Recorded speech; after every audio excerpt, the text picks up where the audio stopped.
안녕하세요. 최적의 타이밍에 전략적 선택을 도와드리는 최부자 부동산입니다. 11월 28일, 네, 목요일, 오늘 아침도 부동산 뉴스로 시작해 보겠습니다. 오늘은 크게 세 가지 정도 이야기 드릴 건데, 하나는, 선도지구 발표가 났죠. 어제 임박했다는 뉴스를 전해드린 다음에 이제 오후에 바로 발표가 났고요.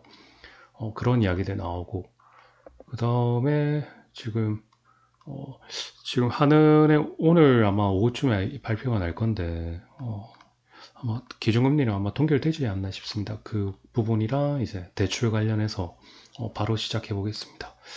시장 규제 파트에서는 하나는 기준금리를 동결할 거냐, 인하할 거냐, 그런 문제들이 지금 오늘 이제 이야기를 하겠죠.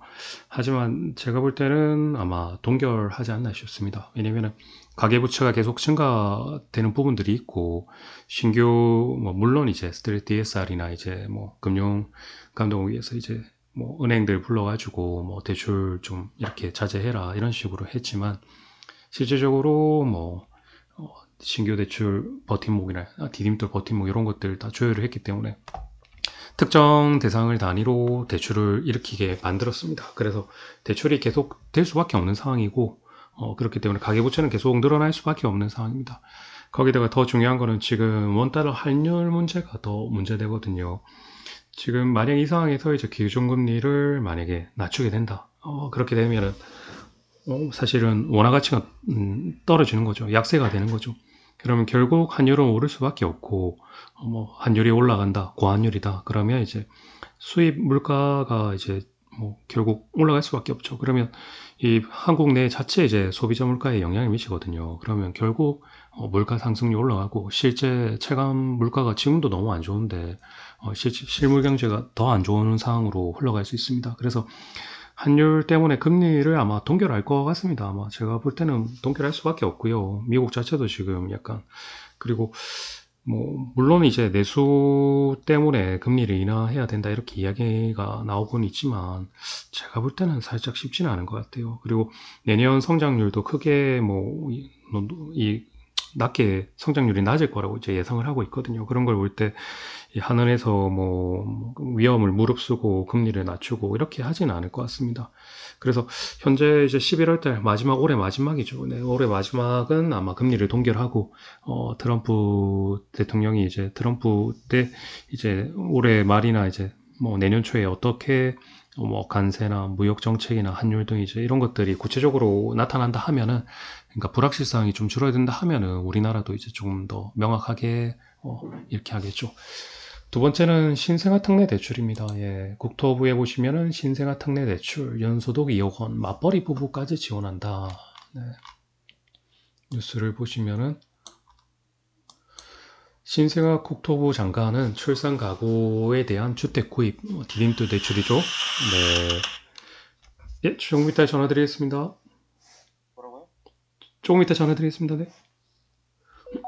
아, 죄송합니다. 전화가 손님 전화 왔네요.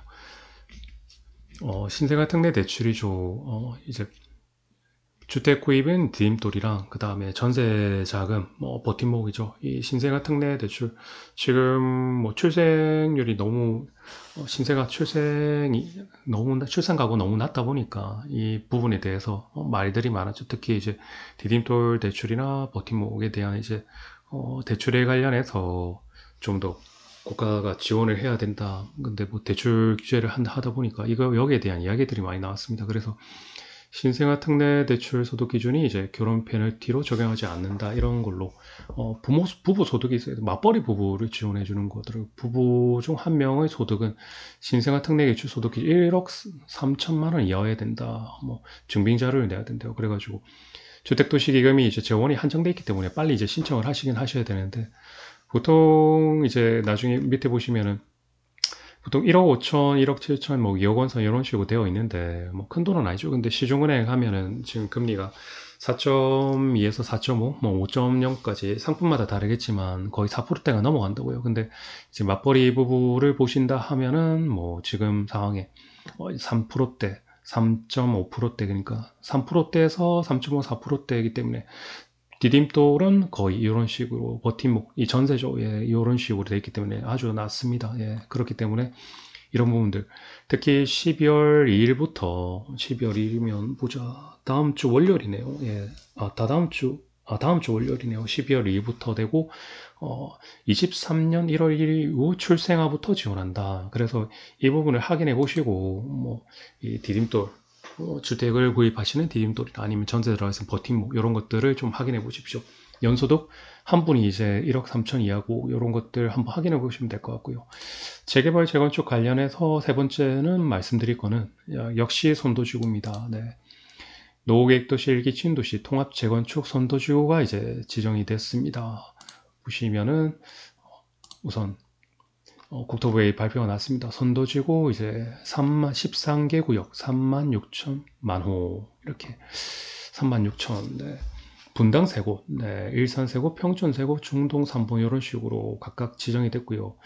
성남 같은 경우 이제 분당 이런 게 좀 많이 한데 선도지구가 지원이 되면은 거기에 대해서 뭐가 이제 사람들이 관심 있어 하는 게 왜 선도지구 이야기를 하는지 그 부분에 대해서 잘 모르시는 것 같더라고요. 예, 그 부분에 조금 이야기 드리겠습니다. 이제 우선은 선도지구가 이렇게 지정이 됐습니다.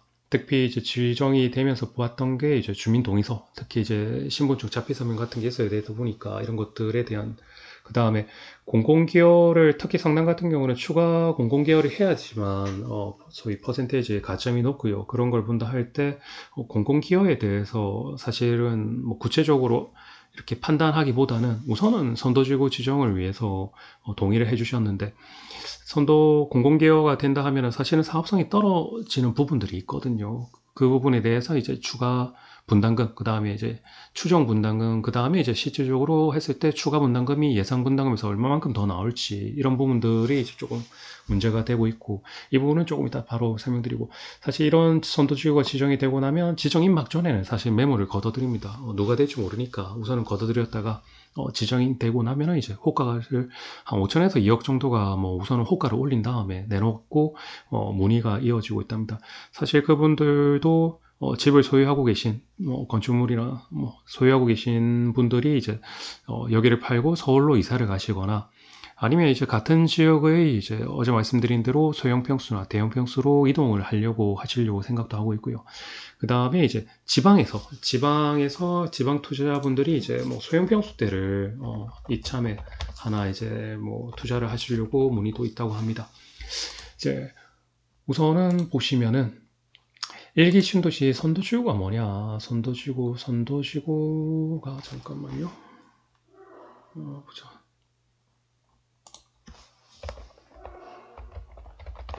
제가 갑자기 몇 조인지를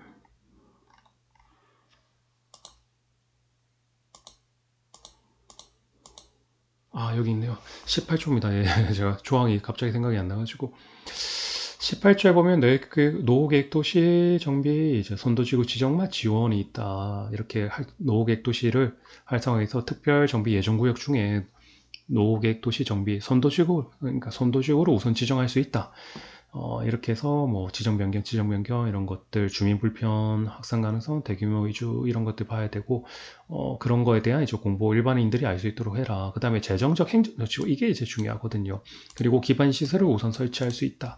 지정 기준 방법 절차는 대통령 전환대 이런 것들 알고 이게 이제 사실은 제일 중요한데 선도지구를 이제 지정하게 되면 재정적 행정적 지원이 나타난다. 그런 것들에 대해서 이제 가장 큰 거는 사실은 안전진단을 뭐 면제를 해주고 용도지역 이제 변경, 그에 따른 이제 용적률 상향 이런 것들을 통해서 빨리 규제를 풀어서 이제 속도전을 해주겠다 이렇게 이야기를 했어요. 그래서 윤석열 정부 현 시점 내에 2027년 착공을 하고 30년쯤에 입주를 하는 게 제 목표인데 어제도 설명드렸지만 이제 기본 방침 관련해서 이주 대책이나 뭐 분담금 이런 것들에 대한 이야기들은 없이 사실은 방침과 계획이 거의 비슷하게 나오고 이제 계획을 내면서 다시 이제 그 안에 세부 내용을 넣어야 되거든요.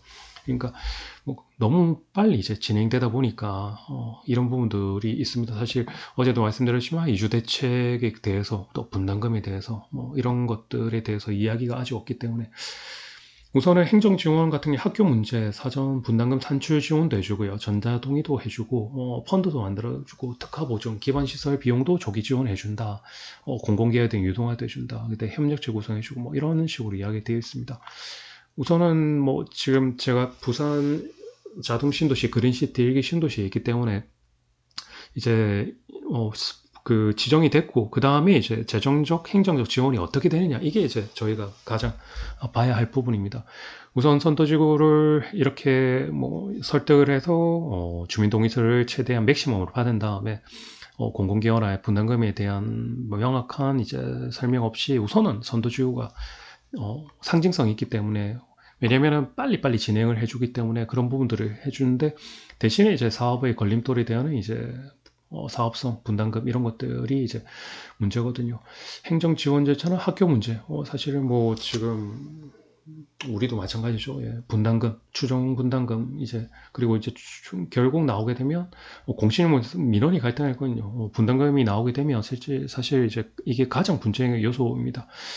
그리고 추가 분담금이 얼마 나올지, 그다음에 뭐 전자동의 이런 것들 좀 더 빨리 해주고 펀드를 통해서 이제 자금 조달, 사실은 돈을 빌려와서 이 사업을, 그러니까 우리가 재건축이랑 똑같습니다. 다 똑같은데 단지 이제 노계획도시 정비 지원에 관한 특별법 외에는 이제 재건축이기 때문에 여기 법에 의해서 이제 하다 보니까 이런 펀드 좀 사업 시행과 전에 이제 시행자 지정, 시공사 선정 후 이런 식으로 전에 이렇게 초기 금액을 사업비를 보증해 준다. 관리적으로는 총사업비 산정 시 적극 허그해서 이제 보증을 해준다. 이런 식으로 좀 나오고 있고요.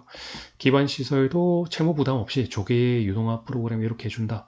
뭐 이런 부분들은 이제 이렇게 뭐 말이 나왔지만 실질적으로 어떻게 될지 이런 걸 봐야 되겠죠. 그 다음에 이제 가이드라인을 배포를 한다. 이런 것들이 나와 있습니다. 우선은 이런 식으로 하는데 지켜봐야 될 것 같아요. 사실 지켜봐야 될 것 같고 그 선도지구를 지정을 하기 위한 이런 부분들이 있었고, 그리고 지정하고 나서 그 현상들은 뭐 이 부동산 뭐 중개 관련해서는 뭐 지정 후, 지정 전후로 이제 이런 식으로 흘러가고, 그 다음에 그 다음 단계로 이제 이런 식으로 행정 지원이 될지, 개선 방안 이런 것들이 나오는 거를 봐야 될지, 이제 뭐 지방에 있는 뭐 일기 신도시, 자동 신도시 입장에서는 이런 것들을 어떻게 흘러갈지, 말 그대로 이런 식으로 될지 지켜봐야 될 것 같습니다. 우선은 오늘 뭐 이렇게 나옵니다. 예, 지금 보시면 밑에 단계별 지원에 대한 금액을 어떤 식으로 보증을 해주고 지원해 줄지 아웃라인은 계속 이렇게 해주는 것 같아요. 근데 이제 디테일적으로 세부적으로 이제 내용을 들어가다 보면은 거기에 따른 이제 리스크와 분쟁들이 있는데 이거는 잘 지켜봐야 저희도 이제 진행을 할 수 있는 상황이 된다 하면은 무조건 강요를 하는 건 아닙니다. 예, 뭐 결국 개개인의 생각이 다 다르기 때문에 어떤 현상에 대한 이제 뭐 상황이 주어졌을 때 거기에 대해서 이제 판단은 여러분들이 하시는 건데 그래도 지원을 해줄 때 하는 건 맞다 하는 건 맞는데 사업성이 아니다 하면은 이제 판단을 조금 해보실 부분들이 있습니다. 우선은 오늘은 네, 하는 기준금리 아마 동결하지 않나 싶고 신생아 특례대출 12월 2일부터입니다. 해당되시는 분들은 뭐 소득이나 확인해 보시고 아이 이제 출생 기준연도 보시고 소득 확인해 보신 다음에 빨리 하시는 게 맞고 노후객도시는 이런 식으로 흘러왔습니다. 매물은 이런 식으로 하고 실제적으로 실수요가 있기 때문에 또 다른 지구가 지정이 안 된데도 계속 거래는 이루어질 것 같고요. 대신에 지정이 되면 이제 호가가 상승했죠. 그럼 거래가 안 되겠죠. 사실은 거래가 안 되고 최대한 뭐 거래될 수 있는 금액에 팔고 이런 식으로 흘러가고 제가 이제 사실 중요시 여기는 거는 재정적 행정적 지원이 얼마만큼 될 것인가, 지번 기반 시설 우선 설치 이런 부분들 얼마만큼 우선은 이런 식으로 나왔습니다. 이런 식으로 나왔는데 이제 디테일적으로 좀 더 좁혀 들어가는 상황이 나타나야 이제 알 수 있을 것 같아요. 오늘도 시청해 주셔서 감사합니다. 그리고 구독자 수가 처음에 4명이었습니다. 4명. 4명이었는데, 예. 뭐 남들처럼 갑자기 몇만 명, 몇천 명으로 늘고, 뭐 몇천 명, 몇만 명 늘진 않았는데, 지금 185명, 예, 185. 이렇게 늘어나고 있습니다. 여러분들의 이제 구독액 때문에 제가 좀 더 힘을 낼 수 있는 것 같습니다. 우선은 시청해 주셔서 감사합니다. 최부자 부동산이었습니다.